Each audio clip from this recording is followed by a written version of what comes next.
Yes, hello everyone. Welcome back to WD18, the Watford fan channel. It is match reaction time. We're joined by Sam and Elliot to review what was a frustrating evening, I think, for Watford fans watching that draw at the Den. It finished Millwall 0, Watford 0. I'll throw it over to you, Sam, first. Instant reaction to that one. As I said, frustrating from my perspective. What did you make of that one? Yeah, I think frustrating is the right word for it. I thought it was a really difficult night, a difficult game of football to play, a difficult game of football to watch, a difficult pitch to play on. It's just really frustrating, and we'll touch on it obviously. But I didn't think we played that badly at all. I just thought it was a hard championship game of football, and not many talking points in the game. I think kind of sums that up. So yeah, really frustrating night. Yeah, Elliot, what about you? Frustrating again? Yeah. My match report notes were pretty bare. There wasn't much to talk about, and it was a lot of talking about the pitch and talking about the amount of yellow cards. Yeah, disappointed with the result. The performance was good. It just lacked that extra bit. I think we were 80% there. We just needed that little bit extra, and it's very difficult to play against a Millwall side that are set out to draw because they know what they're doing. They've drawn so many games this season, and I think if they're playing for the draw, there's few teams that can break them down, and we weren't one of those teams today. Yeah, we did struggle with the final third, and particularly our finishing. Sam, just a quick one. Is that 1 point gain or 2 point dropped, do you think?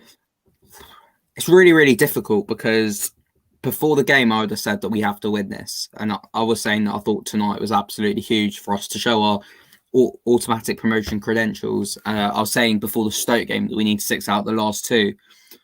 But in hindsight, it's so difficult because I don't think we played badly. I don't think it was 2 points dropped, but I'm really struggling for words here because I can't really criticize that performance. I know a lot of people will disagree with me, but I don't think there's much more we could have done. It was a really difficult Millwall side to break down. It was difficult to create any clear-cut opportunities. So, yeah, I'm struggling to talk about this game today. Difficult one. It is difficult. We'll get to some of your comments in the comment section as well in a moment. Elliot, just wanted to fire that one over to you. It's quite a difficult question, but it's kind of the glass half full, glass half empty mentality. Are you a 1 point drop kind of man, or are you 2 point? No, it's a 1 point gain kind of man, or 2 points drop. I think that's 2 dropped. I think regardless of the performance, you go into the game, you need to get a win against a lower side in the league, regardless of how they set themselves up and how they play.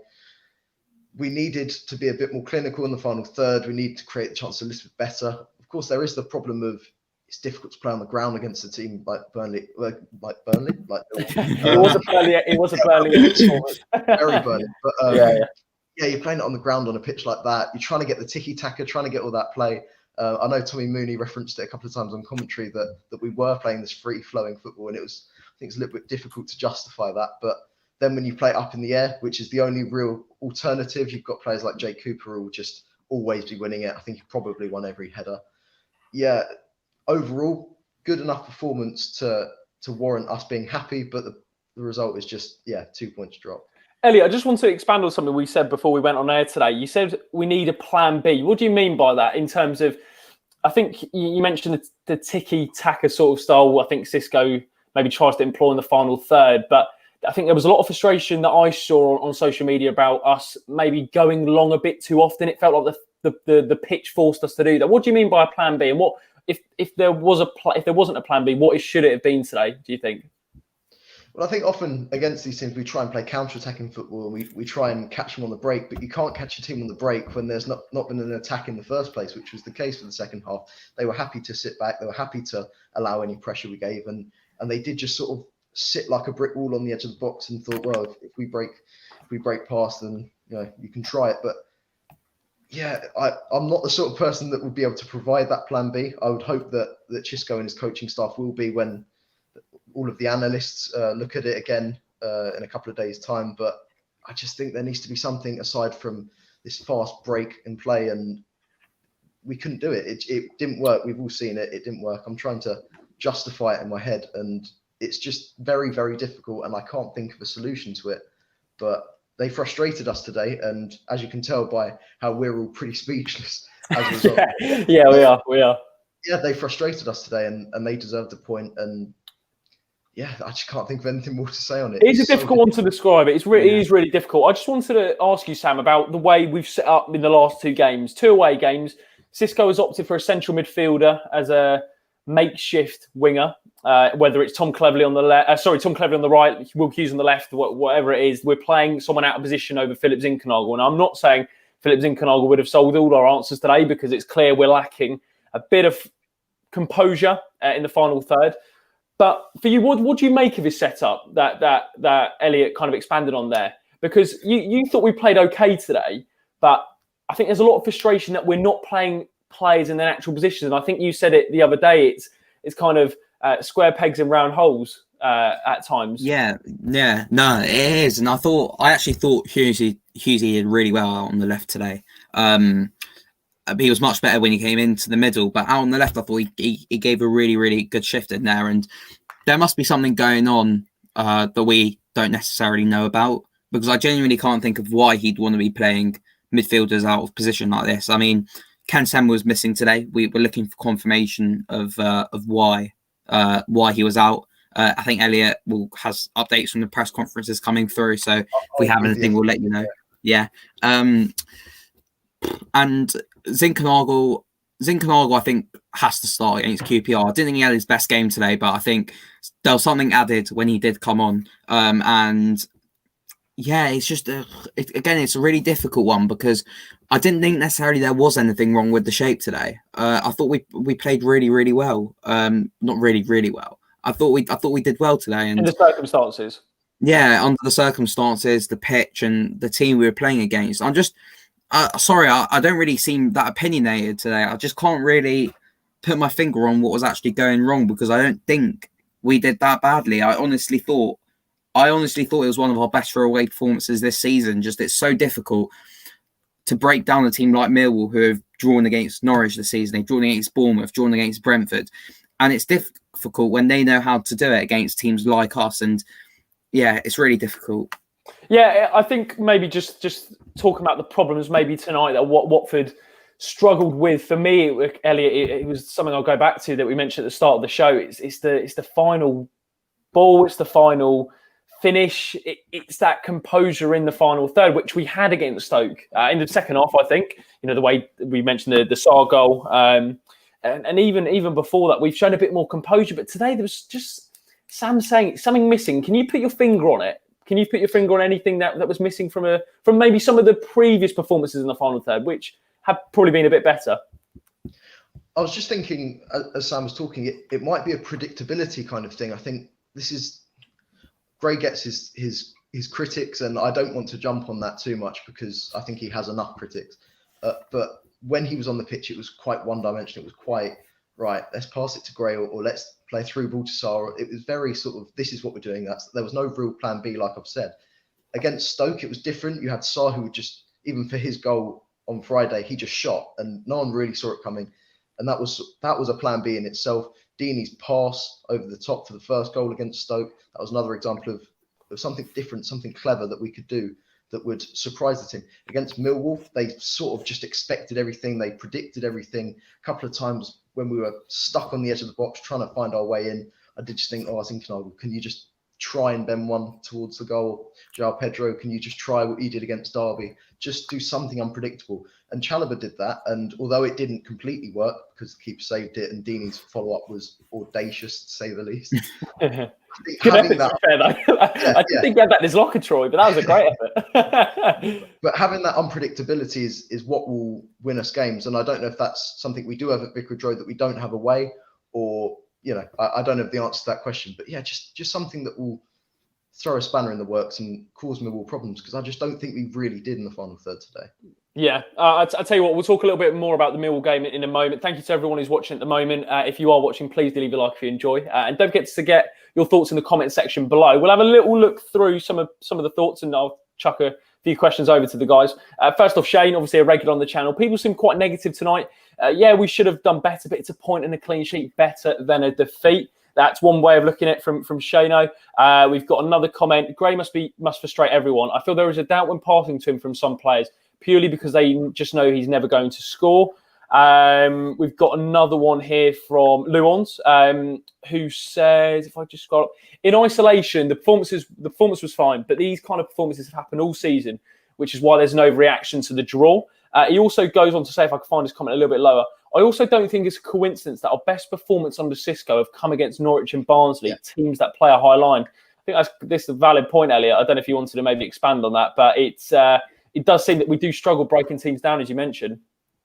Yeah, because like I've said, with it's not necessarily outright counter-attacking football, but we do sort of enjoy playing against another team that are playing a high line and are playing attacking. When you play against a team like Millwall who sit back and don't really cause us problems, it weirdly causes us more problems because it's sort of the pressure is put on us to make the right decision and to break them down when attacking. It's against a team like Norwich and Barnsley, you can hit them when they're off guard, and there are little spaces where you can play the passes, particularly against Barnsley. So I had a lot of joy on that right-hand side, trying to get him in between the gaps. And even Gray, we know Gray had a great game against Barnsley because he just found his way in behind, and he could have had a hat-trick that day. And yeah, I completely agree. It's the high line, or it's the teams that try and cause us problems in attack that ultimately make our life easiest.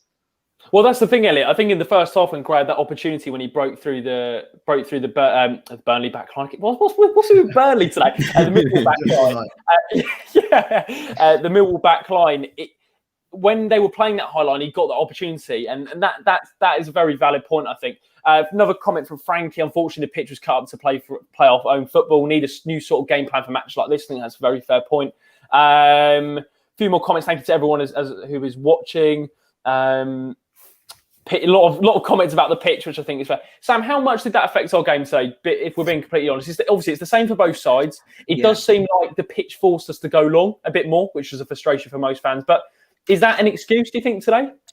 It makes me feel even more privileged with the pitch that we've got at Vicarage Road, which is immaculate. Even for Premier League standards, it's a fantastic pitch.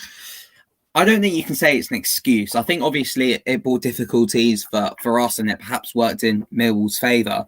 But that's why we're saying that we need a plan B when we can't really play it on the ground, and whether that's whether that's playing directly up to Troy, whether that will work again, who knows? But I mean, again, that's for Xisco to kind of work out. And yeah, the pitch was disruptive, but I wouldn't say it's an excuse, perhaps. The sole reason. I'll tell you what, we'll kind of flip a more positive angle on this draw because I feel we're a bit downbeat, I think, as you guys. Well, not downbeat, but a little bit frustrated, I think, with tonight's result. Man of the match. For me, there was a few real standouts. I thought Troost-Ekong had a really good game at the back. I think every time I see him, he just gets better and better. And I think he's come into a bit of a leader in this Watford team. Sam mentioned Hughesy, Chalobah. Elliot, I'll fire it over to you. Your man of the match today. Actually, we'll get onto the player ratings in a moment, but just if you're going to pick one player for man of the match, who would it be? I think I just really love Ismaila Sarr at the moment. I just think okay. I don't know if necessarily he was the best player on the pitch, and maybe I'm slightly just focusing on the positives of the first half, but he's just really entertaining to watch. He's more involved in the play now. I tweeted about it, so if anyone's seen it, which they probably haven't, is make sure to follow Elliot. I do sound like a broken record, but his involvement in the build-up play was a lot better today. He's a lot more focused on the ball. His dribbling is better. He's not sort of just waiting for the final pass. He's really involved in the play, and he's not sitting deep. He's right on the end of the attack. I just think all round we're seeing a much better Ismaila Sarr than ever, and we're starting to see that. Well, just why he's so good. We've seen the potential, but I think he's starting to show it consistently now. And I think the best is yet to come from him, definitely. Sam, you mentioned before, Hughesy. What did you make of his performance today? And actually, just on a first of all, what do you think of Hughes, Sam? And then I'll ask you another question on him because I've got an interesting one. God, what do you think of Hughes? I thought he was fantastic today. For me, he was my man of the match. Massive shout outs as well too. I thought Cleverley was fantastic tonight. I thought Chalobah had a really, really good game as well. I think just Hughes offers us so much more to this Watford side, and and it just shows how much we were missing him when he wasn't in there. When he was on the left, I thought he was getting stuck in and trying to bring the ball forward, and he was helping out with Messina as well when they were trying to get balls in the box. His corners as well were fantastic. I thought arguably the best set of corners we've seen this season. I know we didn't score from them, but really, really good. And he's just showing he's Premier League quality. How he's still at us is absolutely beyond me. And I'm scared if we don't go up, a team in the Premier League will have a look at him, and you know, he'd be worth the money. So I thought Hughesy was fantastic tonight, my man of the match. Yeah, I wanted to just go a bit deeper on Hughes, because first half he was playing out of position. When Cleverley went off, he moved into central midfield, and for me, we just looked a lot more positive with him in central midfield. I think he's wasted out on the left-hand side. Is that a problem for you that we last 2 games have been with him out wide, him having to fit? It's almost like Xisco's trying to fit the 3 in all honesty. Does he have to now continue in central midfield? Because I saw us definitely a raise in the performance when he was there personally. Yeah, he has to carry on in the middle, and it's such a good dilemma for Xisco to have now between who he drops out of, Chalobah, Hughes and Cleverley.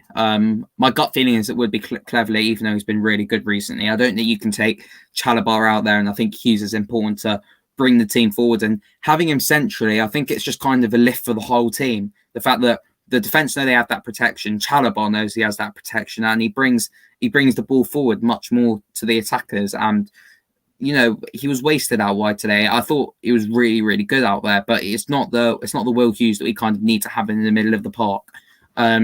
Just looking at a comment though, Harry Clark saying drop Chalobah. I think the criticism of Chalobah of late has been ridiculous. That's not saying I don't respect your view, Harry. I just feel that he's getting way too much stick than he deserves. He's not Etienne Capoue. It's my weekly Etienne Capoue mention over there. Wait. I'm just going to play the WD18 bingo. I'm mentioning. So now on the list. No, but he's been really good. I can't think of Chalobah doing badly of late. He's been solid. He's bringing the ball out more than he was beforehand. He's getting stuck in, and it's just really good to see him doing much better. So I wouldn't drop Chalobah, and I think it's really important.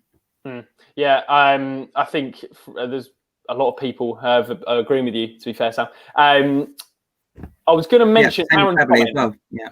Same with Cleverley. Aaron, agree with you. Elliot, about Sarr, very frustrating just on the overall performance. Good performance, but shows how badly we need a striker. Sarr, my man of the match, looks so much more dangerously recently. Let's have a little look through. Sirialta had a good game.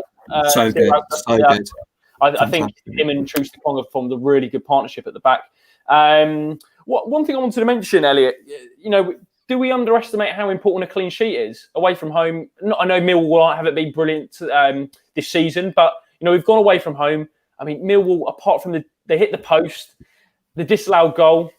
Apart from that, I can't really remember Daniel Backman actually having to make a save. I guess that's another positive. You know, the fact we've come away with a clean sheet. Yeah, I'm trying to give myself a positive mindset because they didn't really threaten us. And maybe that's because we were great at defending and we were great at preventing any real attack. But I'm really trying to think positively. Yeah, we defended set pieces fairly well, apart from when we left Jake Cooper to just on a couple of occasions, and one of the times when he scored and it was offside, we just left him free. It was really weird. I think we need to tightly mark these players at set pieces. But generally, yeah, I think we defended pretty solidly. I think Troost-Ekong and Sierralta's passing has definitely improved. I think we're seen as a great. I'd hate to say the like a new signing sort of thing, but you know, it does feel like it, doesn't it? Yeah, absolutely crucial to our defence. And it was particularly difficult with the passing on the ground today. And I think Troost-Ekong, who has had his critics with the ball at his feet, actually did very well with his passing today. And yeah, if we look at it from that perspective, then there are some positives with the clean sheet. And yeah, I need to think more positively. Yeah. I think I put a tweet out saying, "Take the point and get out there, fellas." I think that sums up my view towards the game. Sam, I wanted to ask you about Andre Gray. Got a lot of chat in the comment section. I think someone likened it on Twitter to basically we're trying to play Gray into form, but at the expense of João Pedro. Is that maybe an issue going forward that we continue with Andre Gray? I'm not saying it's not his fault tonight. I'm just saying the fact that João Pedro is our top goal scorer this season, probably been one of our best. Well, he's probably one of the best finishers we have at the club. Is this a problem that he's now not getting a run in the side? It seems like we are persisting with Andre Gray. Is that fair? Do you think? Yeah, it's a really, really difficult one because Andre, for me, I think it's a massive confidence problem. But I just feel like now it's coming too much at a cost of Pedro kind of perhaps losing his confidence, not being in the team. I'm not saying he's losing his confidence, but that's perhaps what could happen.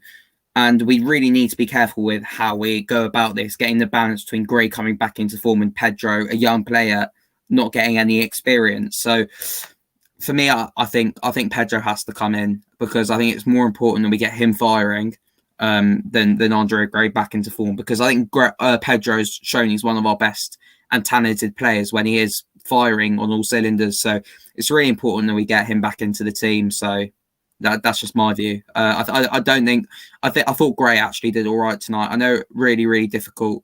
I mean, 2 chances that perhaps he could have done better with, but on the whole, I did think he was okay.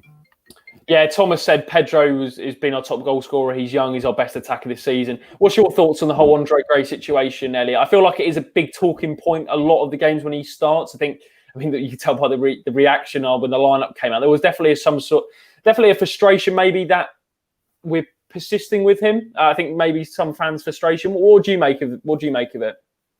Yeah, if it was at no expense to João Pedro, I'd be happy to see Andre Gray start, because he is a capable goal scorer, and he's not shown it this season. And if he could get a run of goals, then that would be fantastic. But at what point do you just cut your losses and say, right, it's not working?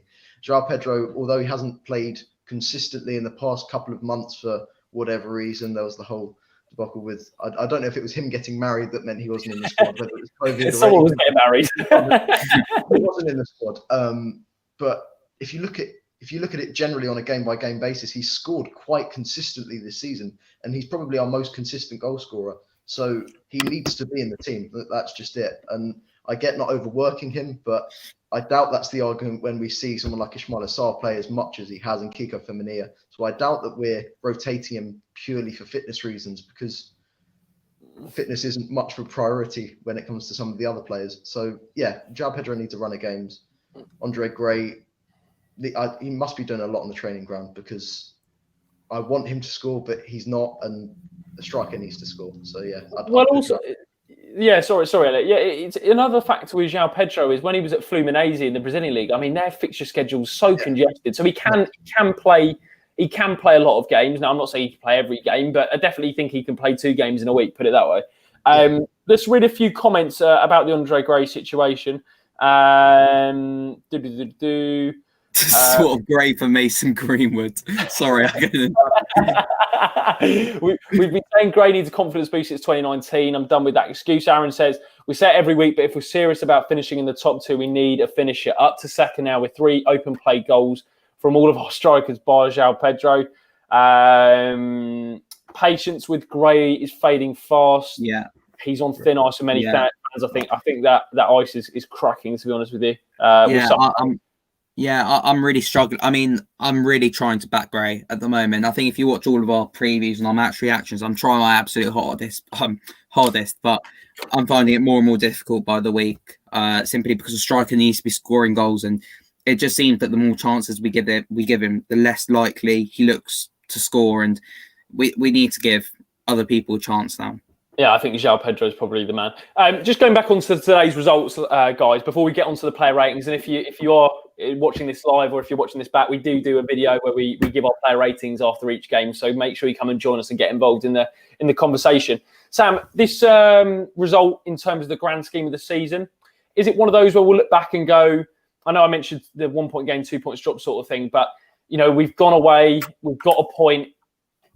Could it be that it's difficult to be positive about it because I think we need to be winning these sort of games, but I guess the positive is this could be quite a crucial point come the end of the season, if that's one way we want to look at it?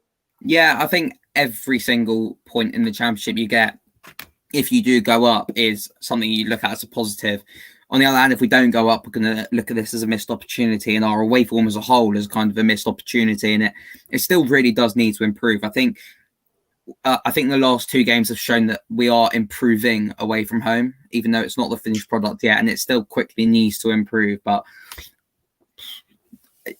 it's so difficult. It's like what you said earlier with is it a point gained or 2 points dropped? Because it's difficult, isn't it? Yeah, it's really difficult because it depends. I'm happy we're up to second now and into the automatics, but if results go against us, we could end up back in 5th with it by the time we play QPR, I think. So swings and roundabouts. It's championship, I suppose. Yeah. Elliot, just looking ahead for some of the fixtures Watford have got. I think we mentioned on the Huddersfield game, it was 5 games in 15 days, I think. And then on Monday, we've got QPR at home. How are you feeling going into that one on the back of this performance and result? Watford are arguably the favourites, obviously with our home record being the best in the league, I believe, at this point. As Sam said, our away form has improved. Yeah, our home form is the best with 32 points. Best in England. Yeah, in the top 4 leagues is crazy. So with the favourites going into it, do you think this game actually affects the way we approach that game, or in terms of personnel, tactics? How does it affect it for you, or if it does affect it? The home and away games feel really disconnected for me at the moment. I feel like it is. I agree. So it does, but it doesn't feel like it does. Yeah, there needs to be a personnel change, and if Semmer's unavailable, that would explain why a central midfielder is being played out on the left or on the right in the case of Friday briefly. That needs to change. Philip Zinckernagel now needs to start, whether he's fit or not, give him the first half and then change things. He just needs to start the game. We need to start on the front foot and we need to work from there because we've not started well enough recently and that needs to change. Yeah. QPR aren't in the best of form. I haven't checked their form recently. I haven't watched much of them in a little while, but I know that they were under pressure for a bit. They're more attacking than Millwall, which isn't too difficult, but they're still not an attacking team. There are threatening players. They did lose Bright Azay Samuel, which is a positive for us, but they've still got Elias Chair. They've still got someone like Lyndon Dykes, and they've got Charlie Austin, who is just the most proven goal scorer I think I've ever seen. So they can cause problems, and we saw that in the reverse fixture. So there has to be consistency. We can't be complacent, and just little changes like starting Zinckernagel, starting on the front foot, and playing our way like we do at home, rather than allowing other teams to play their way when it's away. Yeah, I think a lot of calls for Zinckernagel to start against QPR on Monday night. I'll tell you what, I'll just chuck this over to you, Sam. I know you were quite passionate about this. Aaron says, any thoughts on some of the Isco out shouts? Madness, in my opinion. I mean, I don't think you can take it seriously if people are saying that. Yeah, you can't take it seriously. We have to. I mean, we're crying out for a manager to be with us for a sustained period of time, and things aren't bad at all. Like, come on, he started quite well with us, and I know performances aren't there yet, and he as a coach isn't there yet. There are some tactics which are still naive, and he's still learning. But let's just give him some time and back the manager. We all need a smile on our faces at the moment with Watford, so let's just back Xisco. I just want to go back to your last question, though, in terms of whether tonight was a missed opportunity, and I'm going to actually say yes, because we've got a run of 10 games coming up now, 10 to 12 games.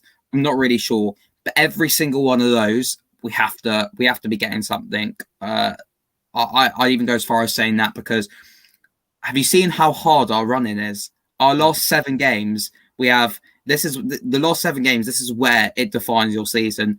Middlesbrough away at Neil Warnock. Reading at home, promotion contender. Luton away, which is a derby, and they're going to be up for it. Norwich away, top of the league. Millwall at home, we'll get more of what we saw tonight. Brentford away, promotion contender. And Swansea at home, promotion contender. So those last 7 games are going to be so difficult, and we have to, whenever we have these games now, we have to be taking something from them and hopefully get ourselves in a good position before that run in. So I know I'm looking really far ahead now, but it's my thoughts. There we go. You know what? That's what we're going to. That's what we're going to wrap up. We're going to go over to some player ratings, guys. Thank you very much to everyone who watched this evening. Frustrating evening, absolutely, but it's not the be all and end all. We move on to QPR on Monday night, where hopefully Watford could get another win. We're actually unbeaten in 4, if that's one way we want to look at it. Despite, it's really weird, isn't it? Because when you look at the result in isolation, it's frustrating. But actually, in the grand scheme of things, in the last 4 games, there was going to be a tough and quite a turgid affair, and I think tonight was probably that one. So some of the comments are making me crack up. Rudy, thank you very much for the kind comments. Come and join us for some player ratings. If you did enjoy the video, please do leave a like. Don't forget to follow Sam and Elliot on their Twitter handles, as you can see at the bottom, and subscribe to WDA Team. We'll see you in a moment for some player ratings, and take care of yourselves. Come on, you on it.